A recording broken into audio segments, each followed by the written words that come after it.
আমি তো বললামই যেটা এখন মির্জা ফখরুলের কি সবুজ সংকেত দেওয়া লাগবে? ওনাদের ব্যাপারটা কেমন বোর্ড আমরা জানি, অনেক সময় টাকা পয়সা দিয়েও বোর্ড ঠিকঠাক করা যায়। ঢাকার কোনো আসনে এখন পর্যন্ত কোনো সবুজ সংকেত কিছু নাই।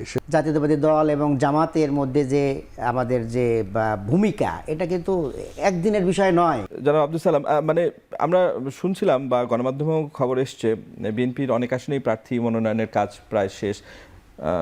প্রায় 200 আসনে অনেকে সবুজ সংকেত দেওয়া হয়েছে, তারা কাজও করছে। এরকম অনেক স্পেকুলেশন আছে, আসন ভিত্তিক আছে। আমি যদি উল্লেখ করি, যেমন ঢাকা 8 আসনে মির্জা আব্বাস, এটা হয়তো খুব বেশি স্পেকুলেশনের দরকার নেই যে ঢাকা 8 আসনে কে দাঁড়াবে।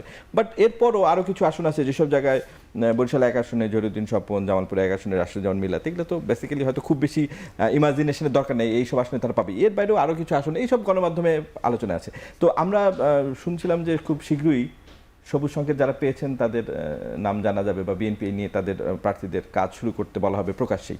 এই বিষয়ে যদি আমাদের একটু মানে আলোকপাত করেন। বিএনপি একটি বৃহৎ দল, ক্ষমতায় ছিল, আবার জনগণের ভোটে হয়তো ক্ষমতায় যাবে। তো সেই জায়গায় তো প্রার্থী আমাদের অনেক, তো এখনও প্রার্থী কোনো চূড়ান্ত হয়নি। আপনারাই প্রার্থী ডিক্লেয়ার করতেছেন মিডিয়ার মাধ্যমে, এবং সেটা দিয়ে অনেক জায়গায় একটা মিশ্র প্রতিক্রিয়াও সৃষ্টি করতেছেন।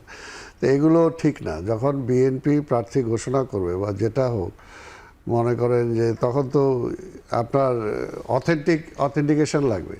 অথেন্টিকেশন ছাড়া যখন আপনি একটা নিউজ করেন, সেটা তো আপনার নিজের মতো মন মতো করলেন, আপনার হাতে কলম আছে, আপনি লিখে দিলেন। না, কোনো প্রার্থী কথা হয়েছে কথা হয়েছে, ওইটা তো বললাম। যদি বিএনপির অথেন্টিক কোনো সোর্স আপনাকে বলে, তাহলে সেটা হলো ঠিক আছে। এখন বিএনপি এখনো কোনো চূড়ান্ত দেয়নি। আর কিছু পরিকল্পনাটা কি আছে? না, পরিকল্পনা তো আছেই। পরিকল্পনা অন্তত এবার আমরা এখন অনেক দিন ধরেই জরিপ হচ্ছে, মাঠে জরিপ হচ্ছে, আমাদের চেয়ারম্যান সাহেব জরিপ করতেছেন, সব জায়গায় থেকে নিতেছেন, এবং আমরা আশা করি যে নির্বাচনের আগেই আমরা যত দ্রুত সম্ভব আমাদের প্রার্থী ঘোষণা হবে। সেটা আমাদের সেই প্রক্রিয়া চলতেছে। কারণ এটা হলো এখন এককভাবে যদি আমরা নির্বাচন করি সেটা একটা, আর জোট যদি জোটগত যদি হয়, জোটেরদেরকে কোথায় ছাড়বো সেটা একটা, সেগুলো আলোচনা সাপেক্ষ। এগুলো কোনোটাই চূড়ান্ত না। এগুলো যে যার কিছু তো ধরেন স্বাভাবিক, মির্জা ফখরুলের সিটকে কেউ দাঁড়াবে নাকি, বা অন্য কোনো ক্যান্ডিডেট হবে না, এরকম তো কিছু তো আছেই। সেরকম বাছাই করতে যেয়ে তো অনেক সিট হয়ে যাবে, সেটা তো হলো অন্য কথা। কিন্তু দলের পক্ষ থেকে এখন পর্যন্ত কোনো চূড়ান্ত হয় নাই, সেগুলো হবে। আর সংকেত দেওয়া হয় নাই যে তুমি কাজ করো এলাকায় বা তুমি পেতে যাচ্ছ। আমি তো বললামই যেটা এখন মির্জা ফখরুলের কি সবুজ সংকেত দেওয়া লাগবে? আচ্ছা, কিন্তু আবার ঢাকার কোনো আসনে কোনো সবুজ সংকেত এখন নাই। আচ্ছা, হ্যাঁ, এটা একটা তথ্য। ঢাকার কোনো আসনে এখন পর্যন্ত কোনো সবুজ সংকেত কিছু নাই। সে এরকম অনেক কিছু আছে। কারণ এগুলো তো যে বললাম যে জোট হইলে একরকম, আবার জোটের যদি ছাড় দিতে হয় তাহলে সেটা একরকম। আর যার ছাড়ের মধ্যেও এবার প্রশ্ন আছে যে নির্বাচন তো এবার হাসিনা মার্কা নির্বাচন না, যে করে আমি দিয়ে দিলাম মানে ভোটে জিতে যাবে, সেটা তো না। জনগণের ভোটে তো জিততে হবে। তো কাজে কার এলাকায় কতটুকু কী অবস্থান আছে, জোটের থেকে আমি নিলাম সিট, কিন্তু আমি সিটটা লস করলাম, সেটাও তো চিন্তা করতে হবে যে আমি সিটটা জিততে পারবো। জোটের বিষয়েও যদি একটু জানতে চাই, যেন জোটের প্রধান সঙ্গী জামাত তো আর আপনাদের জোটে এখন নাই, এই বিষয়ে আপনাদের মানে নির্বাচনী জোট বিষয়ে আপনাদের দলের না, জামাত নাই। জামাত ছাড়া তো আমাদের একটা 20 দলীয় জোটের অন্যান্য দলগুলো আছে, সেই দলগুলোর সাথে তো আমাদের অনেকে আরো যুক্ত হতে চায়, এমন দল আছে। অনেকে যুক্ত হতে চায়, সেটা দেখা যাবে। তাদের যদি অবস্থান থাকে, তাদের যদি দলীয় কোনো অবস্থান থাকে যে হ্যাঁ তাদের জেতার মতো ক্যান্ডিডেট আছে, তাহলে সেগুলো তো অবশ্যই আমরা নেব, না নেওয়ার তো কোনো কারণ নাই। কিন্তু শুধু বিএনপির উপরে ভর করে জিততে চাবে, সেই প্রার্থী তার জয়লাভ, অর্থাৎ আমরা জিততে হবে। এবার সংখ্যাগরিষ্ঠ আসন নিয়ে আমাদেরকে পার্লামেন্টে মেজরিটি মানে সাপোর্ট নিয়ে আমাদেরকে সরকার গঠন করতে হবে। তো সেই কারণে তো প্রার্থী বাছাই আমাদেরকে করতে হবে। প্রার্থী বাছাইয়ের কাজটা অন্যান্য দলের চেয়ে বিএনপির জন্য একটু জটিল কিনা, মানে তাদের কিউতে অনেক না, স্বাভাবিক, এটা তো জটিলই। বললাম যে একটা দলেই তো আমার 4-5 জন করে, আমার দলের মধ্যেই 4-5 জন আছে, তারপরে যদি আবার জোটকে আমাকে দিতে হয়, তাহলে সেগুলোর জটিল না? এটা তো চিন্তা করতে হবে। এগুলো চিন্তা করতে যেয়ে তো বাছাই, এখন পর্যন্ত নির্বাচনের শিডিউল তো অ্যানাউন্স হয়নি। জামাত তো ধরেন মুখে বলে একটা, কার্যত করে আরেকটা। যেমন তারা নির্বাচনের জন্য তো সবচেয়ে আগে জামাত নামছে। তো জামাত নেমে কিন্তু আবার আরেক দিক দিয়ে বলতেছে যে যদি এই না হয় আমরা নির্বাচন করব না।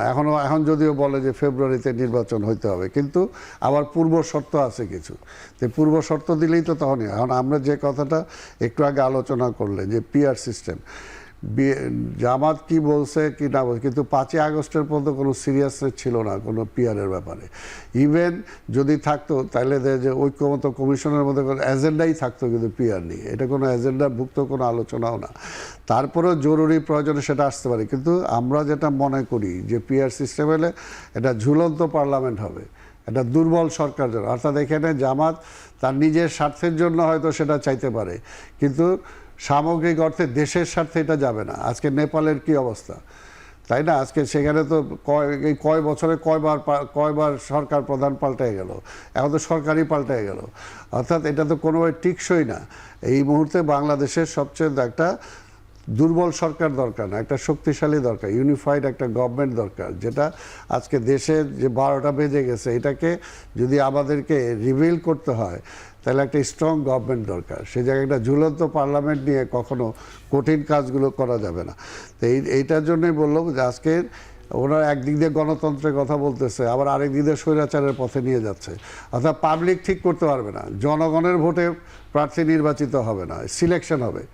অর্থাৎ পার্টি যেটা সিলেক্ট করবে সেটা এমপি হবে, কিন্তু জনগণ নির্বাচিত করতে পারবে না। তো এটা তো কোনো গণতন্ত্র হলো না। অর্থাৎ আমার এই নির্বাচনী এলাকায় আমার প্রার্থী জনগণের কোনো মূল্য নাই, সে ভোট দিয়ে কাউকে নির্বাচিত করতে পারবে না। এখানে প্রার্থীটা গৌণ। অর্থাৎ ওনার যেমন জামাতের মতো, জামাত কোত্থেকে কীভাবে তারা তো নিজেদের মেকানিজমে 300 আসন ঘোষণা দিয়ে দিছে, তো কেউ জানিও না আমরা যে কীভাবে দিছে। বা আপনারা জানতে চাইছেন যে ভাই আপনি নির্বাচন আসার 1 বছর আগে কীভাবে আপনি ঘোষণা দিয়ে দিলেন, কোন প্রক্রিয়াতে গেলেন, কোন প্রক্রিয়াতে ঠিক করলেন।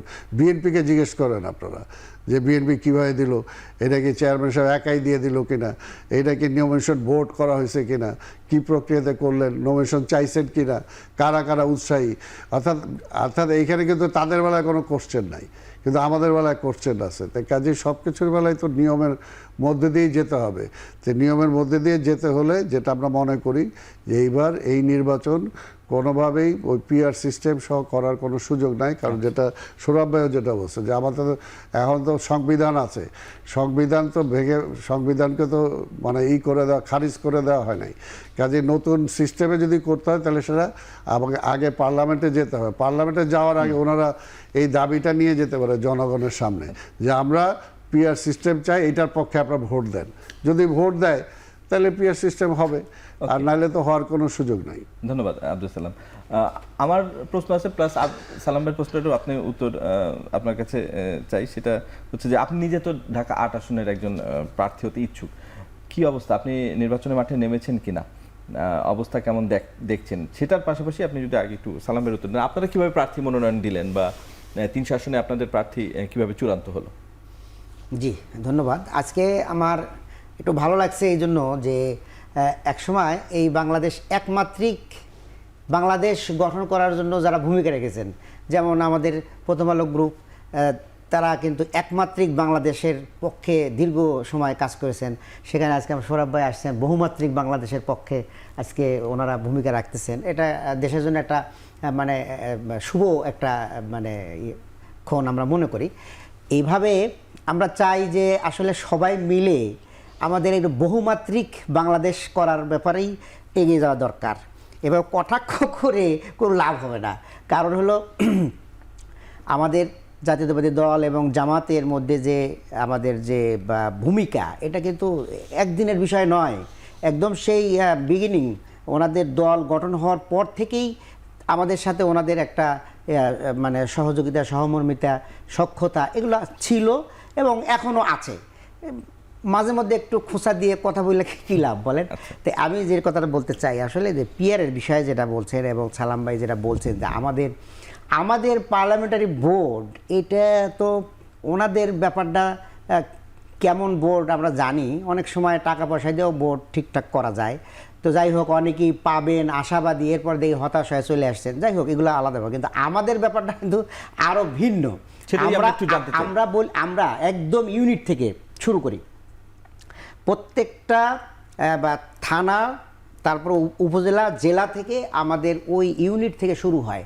সেখানে আমরা শ্রমিকদের মত নেই, আমরা ছাত্রদের মত নেই, ছাত্রীদের মত নেই, মহিলাদের মত নেই, এরপরে পেশাজীবীদের মত নেই। এরভাবে আমাদের আরও টায়ার যেগুলো আছে, সুরা আছে, কর্ম আছে, কর্মপরিষদ আছে, এগুলো বিভিন্ন টায়ার থেকে 8-10টা টায়ার থেকে মত নিয়ে তারা 3-4 জনের একটা প্যানেল তৈরি করে সেটা আমাদের পার্লামেন্টের বোর্ডে পাঠায় দেয়। সেখানে এগুলো বিশ্লেষণ হয়, বিশ্লেষণ হওয়ার পরে তার সব কিছু বিশ্লেষণ করে আমাদের পার্লামেন্টের বোর্ডে এটা সিদ্ধান্ত হয়। তো এটা খুবই স্বচ্ছ এবং আচ্ছা, কোনো তো ধরনের আপনার প্রার্থী নির্বাচন হয়ে গেছে, যেটা শোনা আমাদের যাচ্ছে? প্রার্থী বলতে আমাদেরকে বলা হয়েছে অনেক যে- জায়গায় তো জামাতের আমির বলে আসছেন যিনি আপনাদের জামাতের প্রার্থী। আমির সাহেব বলেছেন যে জনসভাগুলোতে। আপনারা প্রাথমিকভাবে বাছাই হয়েছেন, আপনাদের বিভিন্ন ইউনিট থেকে, টায়ার থেকে আপনাদের নামগুলো উঠে এসেছে, আমরা আপনাদেরকে বিবেচনা রাখছি, আপনারা কাজ করতে থাকেন। যদি ওনারা যেমন জরিপ করছেন, আরও করবেন, আমাদেরও এরকম জরিপ হচ্ছে। আমাদের একক প্রার্থী এখনো দেওয়া হয়নি কোথাও? বলছি তো, আমাদের প্রাথমিকভাবে বলছেন আপনারা কাজ করেন, আমাদের জরিপ করা হবে। জরিপে যদি দেখা যাচ্ছে যে আমাদের মানে বাড়ছে না, তাহলে আমরা প্রার্থী আবার ওনারা চেঞ্জও করতে পারেন। এইভাবেই ওই সব টায়ার থেকেই আবার নিবে, নাম নিয়ে আবার চেঞ্জ করবে। এরপরে আরও যেগুলো বিষয় আছে, সম্ভাবনা যে আমাদের সাথে কথাবার্তা হচ্ছে যে যারা এই সম্ভাবনা হবে এক বাক্সে ভোট যেন পড়ে, এই জাতীয় যাদের কথা হচ্ছে, সেক্ষেত্রে আমাদের ছাড় দিতে হতে পারে। সব মিলে একটা মানে ফাইনাল ডিসিশন আসবে যখন আপনার তফসিল ঘোষণা হবে। আপনার আসনের কি অবস্থা? আপনি একটি আসনে, আমার আসনেও ঠিক একই রকম, ঢাকা 8 আসনে আমাকে বলছেন কাজ করেন, আমি কাজ করছি। আমি সাহেব সেগুলা যাচাই বাছাই করবে বিভিন্ন জরিপের মাধ্যমে।